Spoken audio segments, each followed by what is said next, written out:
Bem-vindos ao canal Comentários Bíblicos Católicos. Viva Cristo Rei e salve Maria Imaculada e São José, seu castíssimo esposo.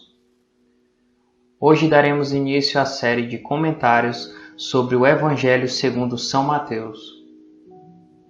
O Evangelho de Mateus é o primeiro dentre os evangelhos sinóticos. São chamados sinóticos aqueles evangelhos que possuem maior gama de semelhança entre si, pois narram, em sua maioria, os mesmos fatos.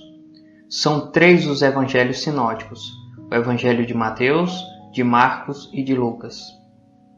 Mateus é o primeiro dentre eles, e seu mais antigo testemunho foi feito por Papias de Herápolis, no ano 130 d.C., que disse: Mateus compôs em hebraico, isto é, em aramaico palestinense da época, as sentenças de Jesus, interpretando-as, isso é, traduzindo-as, cada uma conforme podia. Orígenes também fala de Mateus, dizendo que este fora primeiro publicano e depois apóstolo, sendo o seu evangelho redigido em hebraico, destinado à evangelização dos judeus. Quanto ao estilo de escrita do evangelista Mateus, temos que não resta dúvida que Mateus é autor de um evangelho redigido em aramaico que chegou até nós em grego. Certos conceitos e ideias, encontrando seu equivalente mais facilmente em um idioma semítico que em grego, foram por isso traduzidos literalmente, sem que se levasse em conta a índole da língua grega. É o caso do termo homem, por exemplo, que achamos narrado como carne e sangue.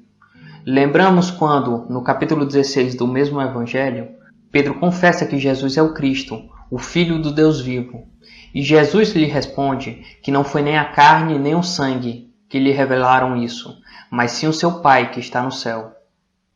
Perguntamos, por que não escreveram anthropos, ser humano em grego, já que eles também sentiram a inconveniência das palavras gregas carne e sangue?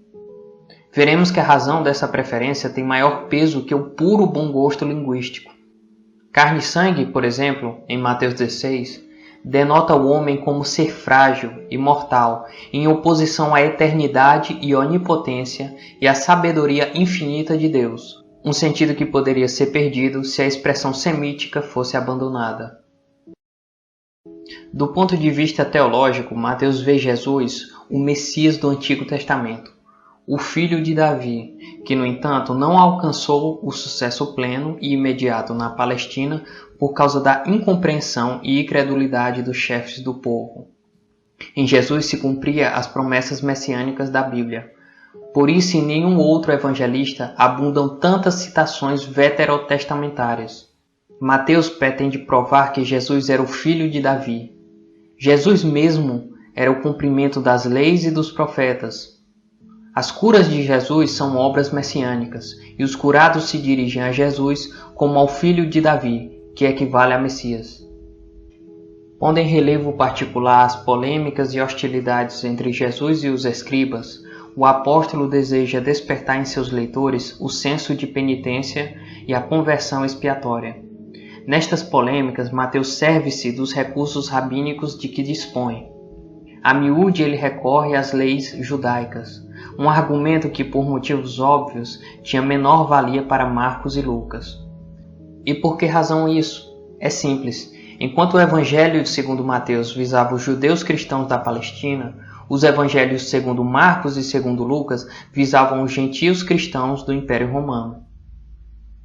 No Evangelho de Mateus, vemos que a lei encontra o seu perfeito cumprimento não já na observância da minuciosa casuística dos rabinos, mas no amor do próximo ensinado igualmente por essa lei. Quanto aos atos de piedade, devem ser praticados em segredo e não em praça pública. A redenção trazida por Jesus é universal e não mais exclusivamente judaica. Todos argumentos de maior interesse para os judeus que para os gentios. O Evangelho de São Mateus, junto com o Evangelho de São João, são os únicos a contarem relatos sobre a infância de Jesus, ambos em seus primeiros capítulos. Enquanto o Evangelho de São Mateus aborda por uma perspectiva mais relacionada a São José, o pai nutrício de Jesus, O Evangelho de São Lucas apresenta a infância de Cristo sob a perspectiva de Santa Maria, a mãe de Jesus. Temos como um ponto central do Evangelho de Mateus a profissão de fé de São Pedro. A partir do momento em que o apóstolo confessa a messiandade de Jesus, o próprio Cristo começa a deixar clara a sua intenção de se oferecer em sacrifício pela humanidade aos seus discípulos. Na estrutura do Evangelho de Mateus, distinguem-se 5 conjuntos de discursos que apresentam 5 conjuntos de pregações de Cristo. Estes 5 discursos, ou 5 sermões, não possuem uma divisão artificial. Cada um deles termina com uma expressão característica, ou quando Jesus acabou de dizer, ou quando Jesus acabou de falar, etc. O primeiro deles é o Sermão da Montanha, onde Jesus fala dos mandamentos e das bem-aventuranças destinadas àqueles que cumprem a sua promessa. O segundo é o Sermão Missionário, onde Jesus dá aos seus discípulos autoridades e prodígios para pregar em seu nome.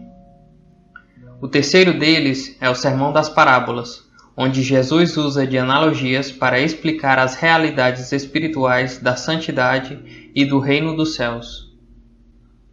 O quarto é o Sermão Eclesiolóstico, onde Jesus dá instruções para os sacerdotes e os leigos sobre o seu papel hierárquico na igreja.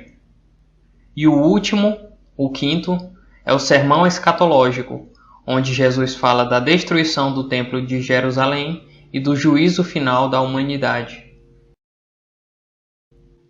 E por fim, temos a narração da Santa Ceia, da paixão e morte de Jesus e, ao final do Evangelho, a sua ressurreição e reencontro com os apóstolos, para enviá-los com o intuito de fazer discípulos e espalhar a Boa Nova.